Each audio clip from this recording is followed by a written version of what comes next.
Hi, everyone. Hopefully it's live now. It didn't work for a second, but hopefully it works now.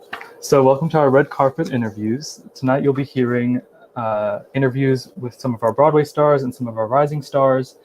And we're supporting the Actors Fund tonight, which is a national human services organization that provides a safety net for all entertainment professionals, from actors to dancers to musicians to stage managers and more. The link to make a donation will now be scrolling in a second, right here on the bottom. And it's also in the description of this video. And if any of you who are watching want to ask a question to any of our performers, feel free to put it in the chat and we'll ask it. Okay, so first we're going to bring up a former Roxy Hart from Chicago. She played Babette in Beauty and the Beast, Charity in Sweet Charity, Gloria in Boeing Boeing, and a host of television program Trading Spaces, Paige Davis. Hello. Hello. Hi. How are you? I'm good. Congratulations on this wonderful event. I know how hard you worked on it. Thank you. I'm really proud and impressed. Thank you. Well, I'm really glad you're part of this, and I'm very looking forward to your song. And we're going to bring up, so Paige is going to be singing a song from Chicago with a 15-year-old rising star, Lexi Bentinganen. Hi. Hi, Lexi. Hi. I wore sequins for you. I have sequins on the bottom, though you can't see it. I promise I'm wearing sequins. Pick that leg up, girl. Well, I'm in high heels. It's a little hard to Okay. All right. All right. So Paige, we'll start with you. First question, how did you get into musical theater and what age did you start performing? I knew that I wanted to dance above anything and everything else when I was about 13. I had been a competitive gymnast and I always loved moving my body, but discovered my mother's West Side Story album and I was just hooked by the notion of musical theater. I fell in love with the idea of musical theater and of course that show. And it really just kind of blossomed from there. I realized it was all the connecting steps of gymnastics that I loved far more than the actual tricks themselves. And it suddenly dawned on me, oh, I'm a dancer. A dancer dances. Did you ever play Maria in West Side Story? Or if you didn't, do you want to play Maria? Well, my Maria days are far behind me, multiple times over. No, Maria was never a dream role of mine. I think because I'm a dancer, so many of my dream roles really were dancer roles, like Roxy in Chicago, which I've played, luckily, and Sweet Charity in Charity and Sweet Charity, which I've played. So Sally Bowles is still, I haven't had her yet, but I'm getting a little long in the tooth for Sally Bowles too. No, never. Never. So you made your Broadway debut in Chicago as Roxy Hart. How did you get the role? What was the audition process like? Well, my Broadway debut, I was actually still in the ensemble. And it was a hard audition process. Many callbacks. It was relatively arduous. The thing I remember most about that call, other than, being asked to do all the monologues and then eventually being asked to do the Roxy monologue. And I was hired to understudy Roxy originally and to cover Chita Rivera on the road. And it wasn't until later that I actually went into the Broadway company. I remember being told to not make the moves your own. Do what you were told. A lot of people in the beginning of all that jazz, they wanted to pop the head and do all of this stuff. And we were told very specifically not to do that, how to move the wrist, what to do. And I remember just doing what Deb McWaters told me to do. And I think that's why I kept making each cut. Wow.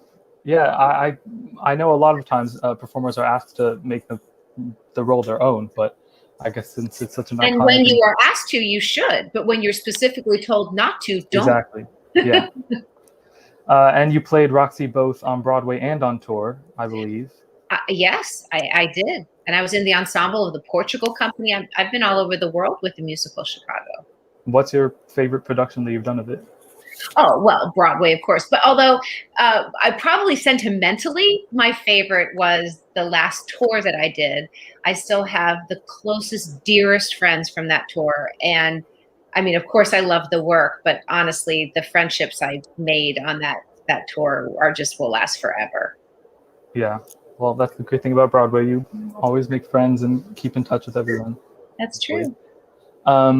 Aside from theater and musical theater, you are very well known as hosting the TV redecorating series Trading Spaces, and I believe you hosted that for 4 years. Yes, and then got brought back a few times. Trading Spaces has had quite a journey, as varied as my own career has been its journey. The short answer is I auditioned for it. It was very difficult to get an audition because although I'd been on Broadway and I'd had a career for 17 years, I'd been pounding the pavement in the business, I didn't have television experience at the time. So I had to really claw my way into that audition. But once I got in, I was able to give a good audition and I booked the show. See, never take no from someone who doesn't have the power to say yes. I just kept asking and kept pushing to get an audition. How can you get it? How can you do TV if you're not even allowed to audition for TV? Yeah, that's true. That's true. So you are married to Patrick Page, who many people know plays Hades in Hadestown and the Green Goblin from Spider-Man Turn Off the Dark. Do you guys ever perform together, especially during quarantine? Have you guys done any concerts? Yes. Well, Patrick has an illustrious Broadway career, one far more significant than mine. And we met doing the first national tour of Beauty and the Beast. That's how we met 26 years ago. So we're a showmance. And we have done other shows together. We did a production of I Do at the Old Globe in San Diego and opened a new theater for them there. And during the pandemic, he directed me and my Trading Spaces cohort, Doug Wilson, who is one of the designers on the show and has a background in acting as well. He actually came to New York to be an actor and ended up in this weird design route. He directed us in a production of Love Letters, which was quite beautiful. Patrick did a beautiful job directing it. So, yeah, and I've assisted him on a lot of things, and we definitely bounce ideas off of each other, and he coaches me for all my auditions. And That's great. it's nice built-in master teacher in my home. Yeah. So we have 2 questions in the chat. First, from Alana, she says, "Hi, who are some of your dance inspirations?" Dilise Coman. Well, I mean, of course, Gwen Verdon, of course, Anne Reinking. Did anybody see the latest documentary about Gwen? about Anne and her teaching and her mentoring at Broadway Theater Project. I love Karine Plantagenet, this amazing, fierce theater dancer on Broadway. I love so many of the legends. Donna McKechnie, just stunning. And there's just so many people who don't have famous names, but who I know and love and respect so much. I still take class as often as I possibly can. And, I'm blown away by the talent that's coming up in this world, like Lex. Yes, You're not so much a dancer, right? You more a singer, right? But you're still a rising star, baby. Thank you so much. Yeah, no, I'm not as talented of a dancer as you. I definitely use my voice more. So. Yeah, well, we have one more question for you, Paige, then we'll move on to Lexi. Paige, did you have any favorite musicals growing up? Well, I did love West Side Story. I fell in love with it, and my passion for it has always grown. I just think it's brilliant. I don't know how you get much better than that. And I have a real fondness in my heart for the musical Drowsy Chaperone. I love that musical. I saw that 5 times in the theater. I'd finish dance class, in Midtown in the Broadway district area, and I'd run to TKTS. And every time I think I was going to get a ticket for something else, and every time I would just get Drowsy Chaperone again. Well, 5 times. I couldn't help myself. I had to keep going back and back and back. I couldn't stop. And then when I met Sutton after the show, it was kind of like a love fest because she loved Trading Spaces. And of course, I loved the Drowsy Chaperone and of course her in it. And we just had this big mutual love fest in her dressing room. I'm like, I can't believe I'm meeting you. And she's like, I can't believe I'm meeting you. And I'm like, ah. And every time I see her, I still get butterflies in my stomach. I know her kind of ish well now, But as I see her on the street or on the subway or whatever, I still get like all Twitter pated when I see Yeah. Yeah. All right, Lexi, on to you. So you mentioned you were 3 years old when you started performing, which is 3 years old. Wow. How did that come to be, and what kind of performances were you doing at 3 years old?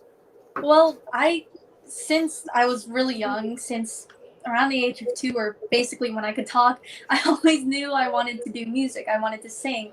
And luckily at that time, the community I was growing up in had just so many events like Oktoberfests and parades and school events that they would have me sing at. And it was just so cool because I grew up around people who supported me so much. And, I really loved doing music at that time. So it was really cool growing up around that sort of environment. So Yeah, that's great. And since then, you've sang the national anthem for a lot of places, for the Orlando Magic, the Cardinals, the Mets, lots of places. How was that? How did that come to be that you sang for so many games? it was amazing doing that. It's actually kind of a funny story. At my old school, they had this event called a Grandparents' Day, and grandparents would just come in and have brunch with them, and they would put on performances. And my grandma, or otherwise known to me as Lola, persuaded the principal to have me sing up on stage because I mentioned, that looks cool. I want to sing up on stage. And so it just so happened that a couple people there wanted me to sing at their high school football game.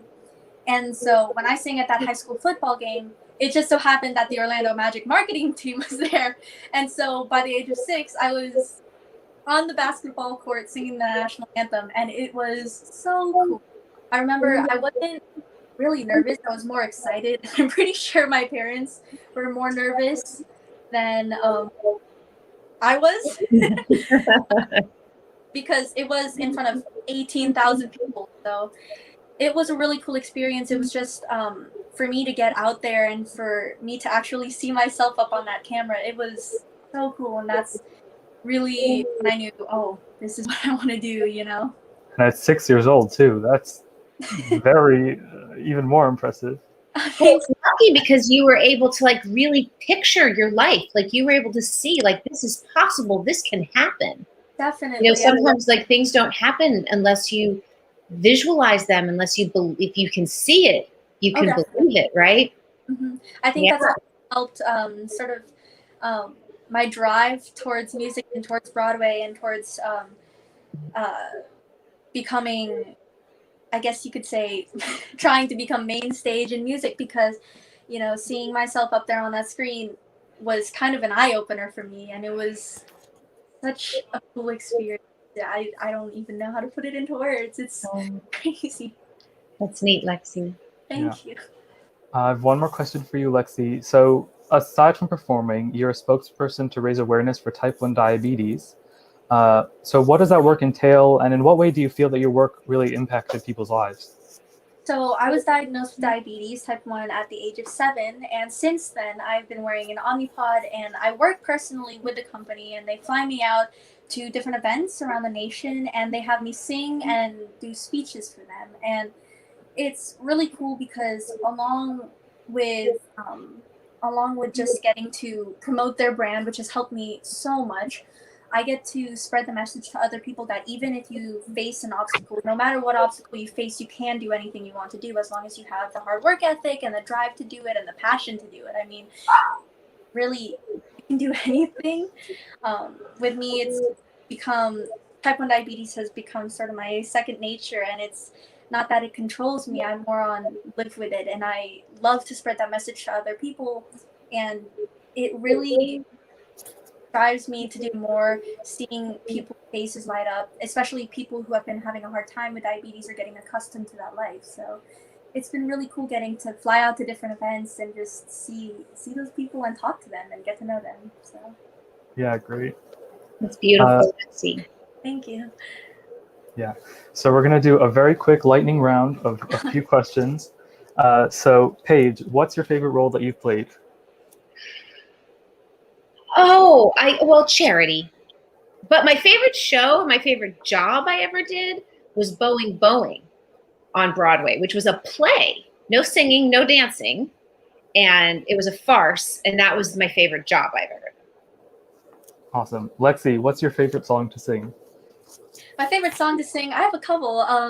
I love singing songs from Wicked, so one of my favorite songs to sing from there is The Wizard and I. I saw a performance of that, and I just fell in love with that song. And I also love singing Suddenly Seymour from Little Shop of Horrors. I That's a good love time that for song, you. so thank you. And a question for both of you. What are your favorite musicals? Paige? Oh, well, West Side Story and Drowsy Chaperone. I mentioned that. mentioned that. Hades Town. Hello. Hamilton. Duh. Lexi, how about you? Well, definitely I agree with Hamilton. Definitely. Huge on it in 2016, 2017, 2018, and even now. I saw Miss Saigon, and that's become one of my favorite musicals. I love it so much, one of my dream roles. And I saw Beetlejuice when I went up to New York in 2019, and it was so good. I fell in love with the show, and I got to meet the cast afterwards, and it was just so cool. I have to make sure I introduce you to Eva Noblezada, Lexi. Oh, I saw her. I saw her performance of Kim in Miss Saigon. Yeah. She was amazing. I Yeah, mean, she's fierce. definitely, she's one of the people I look up to. I mean, her voice is she is so talented, and she's just such a nice person. And so, I know. We'll have to make sure you spend some time with her. oh my gosh, really, thank you. All right, guys. It was really great speaking to you. Thank you so much for having me on. It was lovely to sing with you, Lexi. I can't wait to see it tonight. And Jordan, congratulations on putting all of this together. It was quite a feat. Thank you. All right. We'll see you guys later. Thank you so much. Bye. Bye.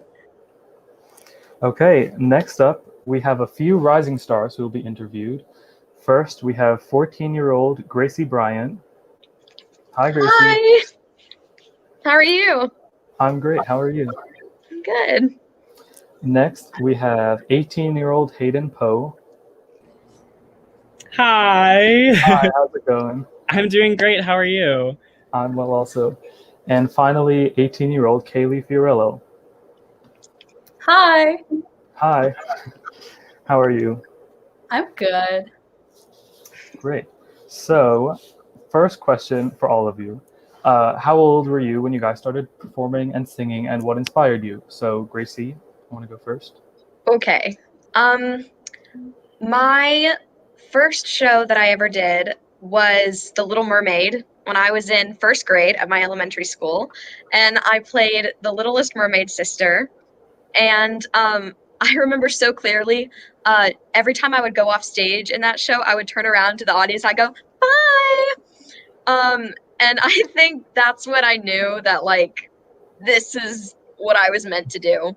And then I started taking classes, and then it's just evolved from there. Great. Yeah. Hayden, how about you? Yeah. For me, I started out in elementary school choir. And then from there, I got involved with School of Rock, which is like a music school. So I took voice and guitar lessons for about 8 years. And I did a few shows there. And eventually that turned into doing the musicals at my school, and then eventually into a little bit of regional theater. And then, now I go to school for it at Syracuse. So that's how it all started. Yeah. And Kaylee, how about you? When I was 2 or 3, my mom thought it would be cute to put me in a community theater production of The Wizard of Oz as a munchkin. She did not think anything was going to come out of it, but I was like, I love this. And she was like, okay, I guess we'll sign you up for some lessons, and kind of didn't stop ever since. That's really cute. 3-year-old munchkin in The Wizard of Oz. So Gracie and Kaylee, you both did some virtual performances recently. Gracie, you were in a live online musical playing Catherine Plummer. I don't even know how that works. A live online musical. How does that work? I didn't know how it worked either. I didn't fully understand it, I think, until we got to rehearsals. And so we used a program called Jamulus that basically just minimizes the delay between computers enough to like a few milliseconds. So we were able to sing together live. And it was, it took hours and hours of stress and tears to try to figure out how to get it to work because I had a lot of computer malfunctions when I was trying to get it to work. But then when I finally got it, it was magic. And it was the first time I had sung with other people since the pandemic started. And so like I was able to sing with people who were, I mean, the rest of them were mostly in New York and New Jersey, and I'm sitting over here in North Carolina, and I was able to sing duets with them, and it was so much fun. That's great. That's great that we have the technology to do that, especially Yeah. during this time. And Kaylee, this past year, you organized, produced, and co-hosted a cabaret series with Luke Islam from America's Got Talent. Tell us about that. Yeah, so Luke has been my best friend for a few years now, and we were just hanging out one day, like a little over a year ago, and we were like, there's so many organizations and charities that no one knows about, or people do know about them, but they're not getting enough attention. So we were like, we have a lot of friends on Broadway and off Broadway and TV shows. Like, we should just put together a show and like do a thing. So we had our first show at the Green Room 42, which was live the week before the shutdown. And we raised money for an organization helping kids in foster care. And then our second show was a little unexpected.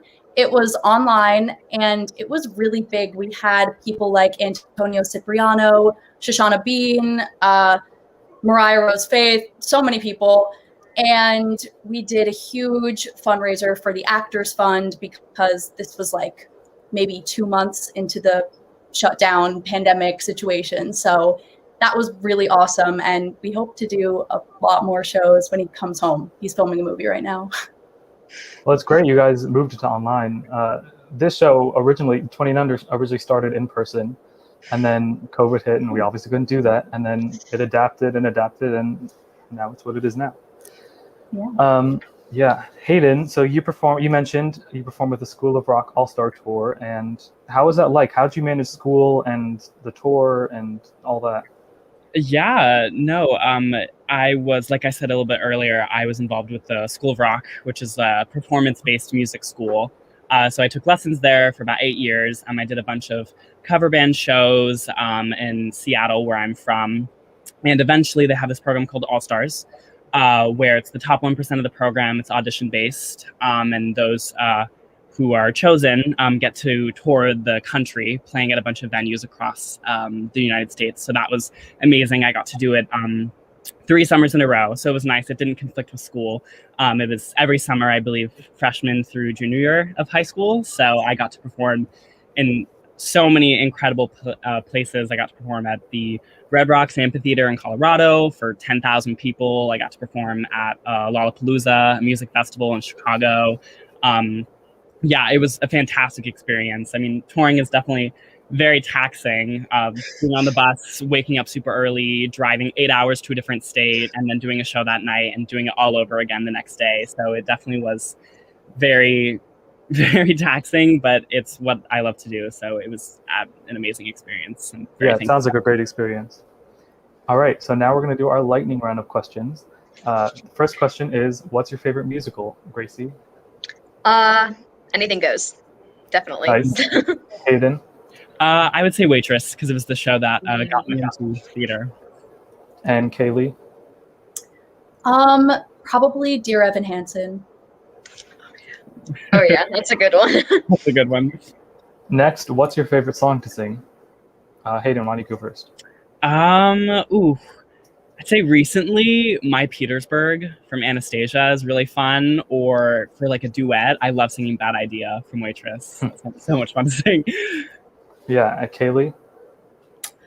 I mean, I love singing anything by Ariana Grande, but musical theater, I mean, I love singing World Burn. Very basic, but so fun. That was your audition song for this show, actually, I believe. Really? I think so, yeah. Yeah, and Gracie, how about you? I'm definitely into like the golden age musical theater stuff. So my go-to audition song is Some People from Gypsy. Nice. And finally, what are your dream roles? Kaylee, why don't you go first? Zoe and Dear Evan Hansen. Gracie? Reno and Anything Goes, Velma in Chicago, even though I can't really dance, so we're gonna work on that. And then I guess Mama Rose and Gypsy. So. And Hayden, how about you? I would say Evan and Dear Evan Hansen. That's an absolute dream role. It's perfect. Well, all these roles you guys can definitely play. All right, it was great speaking to you guys. I cannot wait to show your performances. You are real rising stars, and we'll see you soon. Thank you. Thank you so much for having me. Of course, bye. All right, next up, we have a former Christine Daae. She played Cozette, Toop Team, Maria in West Side Story, Ali Ewoldt. Hello. Hello, how are you? I'm fine, thank you. I'm excited for tonight. Me too, yeah.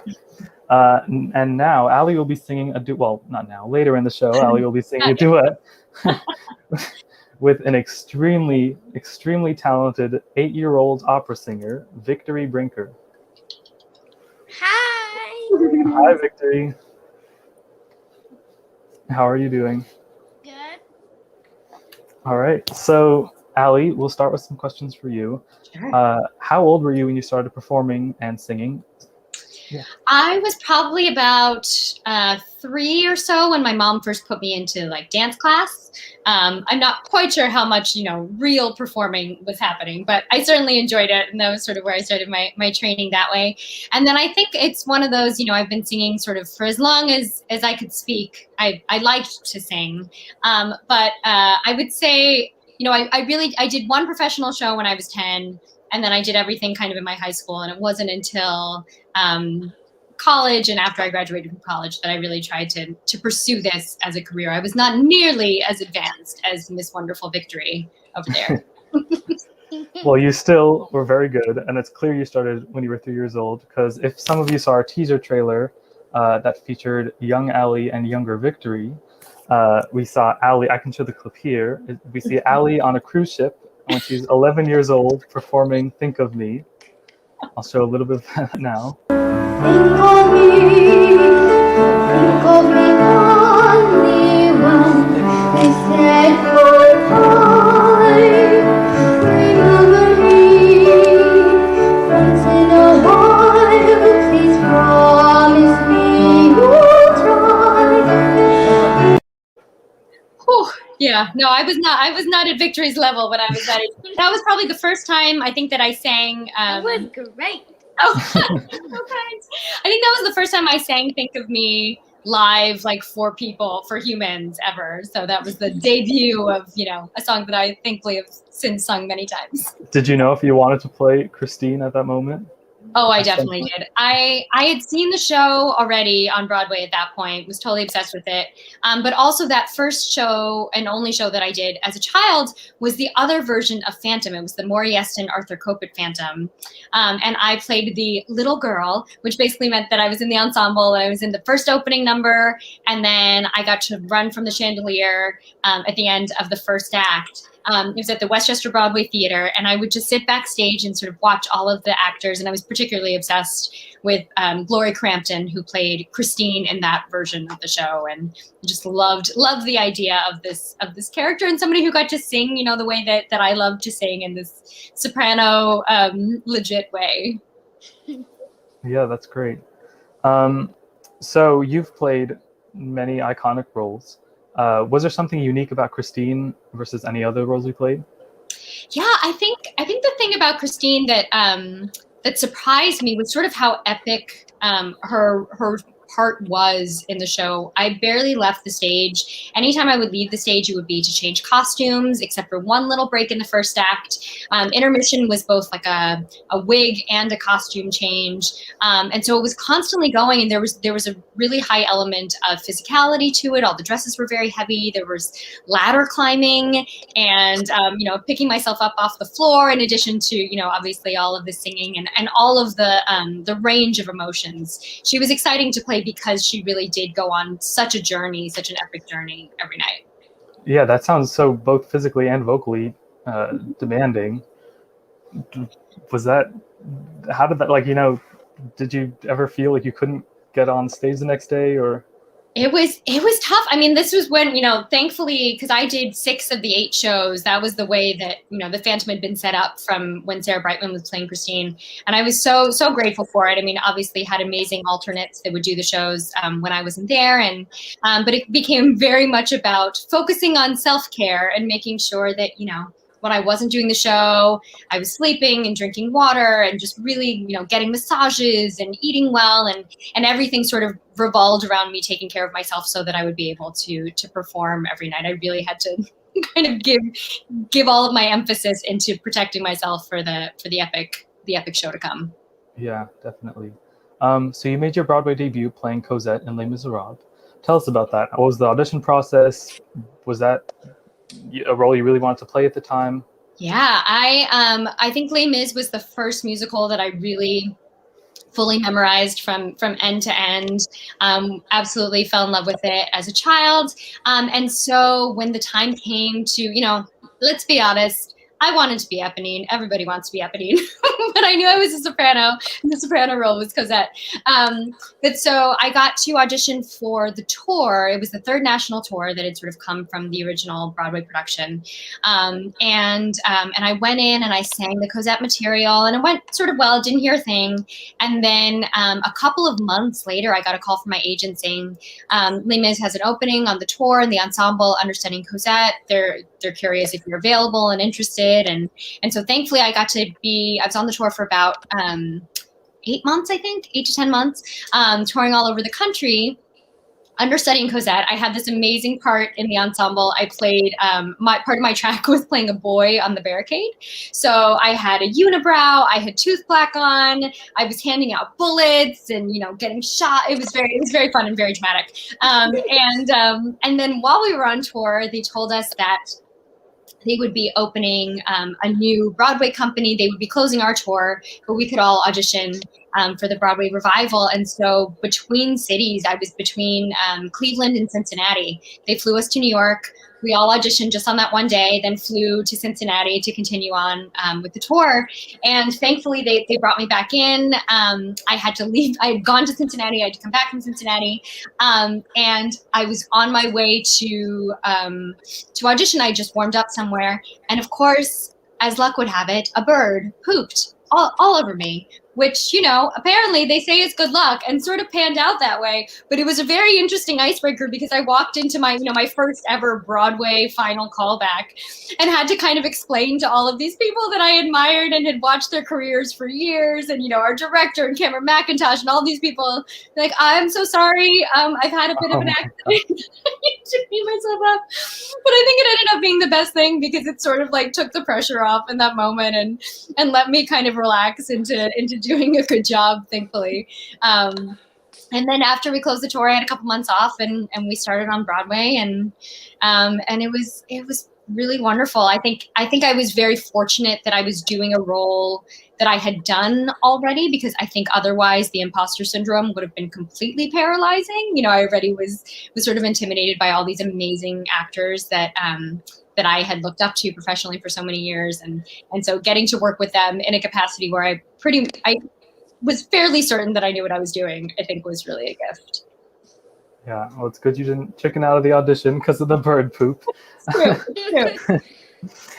All right, and last question for you is, do you have any plans that you can share for when Broadway reopens? Not just yet. I've got a bunch of things in the works and some concerts that are starting up. I'm going to do my first in-person, bless you. I know my allergies are crazy, Victory. I don't know if they are where you are, but in New York, there's all the stuff in the air right now.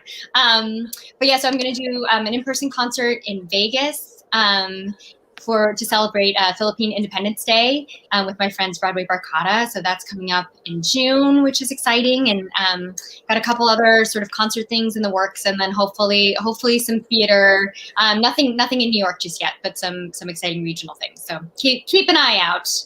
Hoping to get back on stage soon. We will.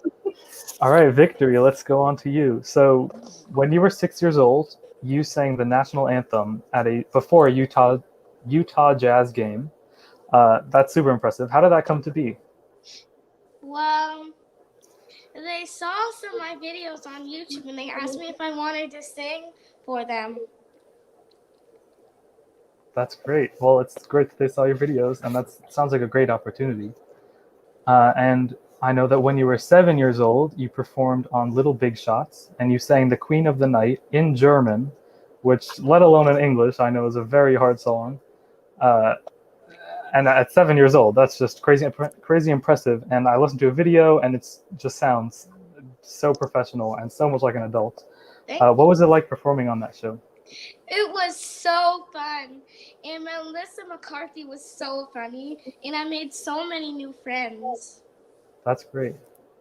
What is your dream? You know, do you want to perform in opera? Do you want to perform on Broadway? My dream is to become an opera singer who sings all over the world. Do you have a favorite opera? Yeah. Which one?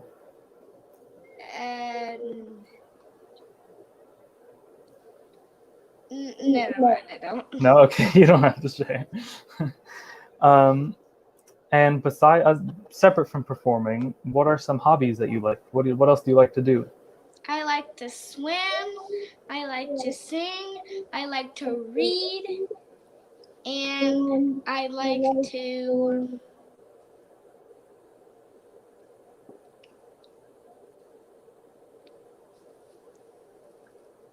sing. Sounds good. All great things. All right, so now we're going to do our infamous lightning round. First, what is your favorite musical, Allie? Les Miserables. And Victory? Phantom of the Opera. Yes. Fitting. Allie, what's the favorite role you've played? Oh, I will say Christine in the Phantom of the Opera. Of course. Victory, what's your favorite song to sing? Queen of the Night or the Doll Song. Nice. And Victory, what's your dream role?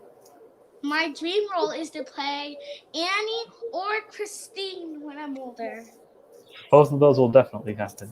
And Allie, finally, do you have any advice for aspiring performers? Oh gosh, I mean, I think really it's just a matter of understanding that, you know, that none of us are in any sort of competition. I think it's easy to kind of fall into that trap and comparing ourselves to other people and saying, oh, well, they have this, that means that I can't have this. But I think it's, you know, kind of a lifelong journey to understand that we all have really special, unique gifts to share, and that we can continue to sort of focus on strengthening those and celebrating those, and that we're all on different paths, and that's a wonderful thing, and that means that we can continue to support each other along the way. Yeah, that's great. So it's both great speaking to you guys. We'll see your song later in the show. Thank you. Looking forward to it. Victory. I also love that we're totally matching in our pink florals, by the way. Great, great minds. Thank you. I love you, Allie. Love you too. Can't wait to hear you. Au revoir. All right. And next up, we are going to have Natasha Yvette Williams and her student, who unfortunately is not able to make it. Maybe he'll come a little later, but welcome, Natasha. Hi, everybody. Can you hear me? Yeah, we can hear you. Oh, great. So Natasha, she played Sophia in The Color Purple, Mama Morton in Chicago, Becky in Waitress, and finally Mariah from Porgy and Bess, and many more, but Mariah and Porgy and Bess. So Natasha, what got you into musical theater, and when did you start performing? I started performing at about 3 years old, actually. It's kind of a theme. All the people that we're talking to, the people have been starting really young. But I started actually in church, in the Tiny Tot Choir. We had a little kids choir, and I was just singing with everybody and starting to sing solos too at that time too. So I just that's how I started singing. And from that, we branched out into the community theater and to school and to everywhere I could perform. I tried to do that. That's great. You played Mariah in Porgy and Bess. So how did that come to be that you got the role, and what was it like performing in such a classic show? Oh, wow. That was definitely one of the highlights of my career, performing in Porgy and Bess. I got to work opposite Audrey McDonald and Lewis. So many great people Philip Boykin and David Allegria. But I got that role actually. I auditioned for the role when I was like 7 or 8 months pregnant. And and I auditioned for it actually a day after the first time that I auditioned for Chicago. My audition for Chicago was first, and I couldn't sing. I was very pregnant, and I didn't understand that I couldn't sing and that I had to sing differently. And so the audition for Chicago, it was sort of a bomb, and but it taught me how to breathe. So then the next day when I had the Porgy and Bess audition, I was better prepared, and I knew what I had to do to adjust my air and stuff. So I did that. And then like 4 months later, we had a call back. 3 or 4 months, it was like a long time was the callback. And I wasn't pregnant anymore. I had just had the babies. It was actually 10 days after I gave birth.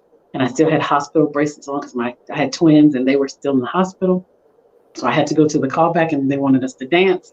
But I was like medicated. I was heavily medicated. And and I was telling the casting person, the choreographer said, tell Natasha to dig in. She's got to dig in deeper with this move. And I was like, does he know I just have a baby? I can't dig in. This is all I got right now. I said, but I will later, but I can't dig in. So that was one of the funny things. And then Diane Paula spoke up and was like, yeah, Natasha just had her baby. They're in the, hi, hello? Yes, and I'm at work now. Okay, thank you. I actually have to go. Okay. I'm at work now filming. And I wanted to check in really quick and be with you guys, but they're looking for me now, and I'll come back if I can. All right. Well, thank you for joining. I think we're going to end it here because JP isn't able to come, but thank you, Natasha. Bye-bye. Bye. All right. So that concludes our red carpet interviews. The show will be starting in about 10 minutes. The link to watch, if you sign up for Eventbrite, it should be in your email several times, or if you go down below in the description of this video, it should be there too. And we'll see you soon.